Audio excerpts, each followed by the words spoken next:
റാം നാരായൺ റാം. ജീവജഗത്ത് മുഴുവനും തത്വമാണ്. ഈ ജഗത്ത് തന്നെയാണ് ശാസ്ത്രം. ശാസ്ത്രമോ തത്വമോ പ്രകൃതിയുടെ നിയമാനുസൃതമായി സ്വയം വെളിപ്പെട്ടവയാണ്. നമ്മുടെ ഇന്ദ്രിയങ്ങളിൽ നിലനിൽക്കുന്ന അഭാവങ്ങളും ആവശ്യങ്ങളും തമ്മിലുള്ള ഇടയിൽ തന്നെയാണ് ബുദ്ധി വളരുന്നത്.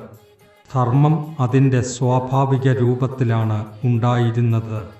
ഇന്ന് ധർമ്മം എന്നു പറയുന്നത് അതിന് പിന്നീട് നൽകിയ പേരു മാത്രമാണ്. ധർമ്മം എന്താണെന്ന് മനസ്സിലാക്കി ആരും അതിനെ പാലിച്ചിരുന്നില്ല.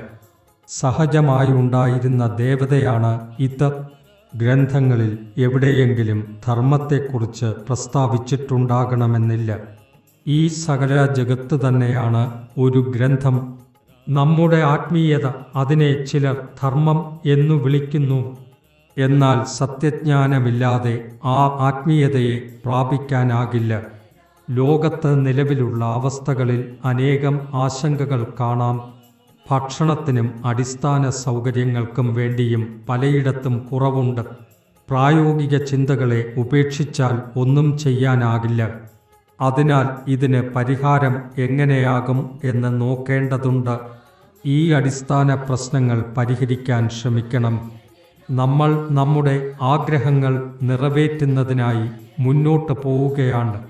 പക്ഷേ ആ ആഗ്രഹങ്ങൾ എങ്ങനെ നിറവേറ്റാം എന്നതിനെക്കുറിച്ച് ചിന്തിക്കേണ്ടത് അത്യാവശ്യമാണ്. റാം നാരായൺ റാം.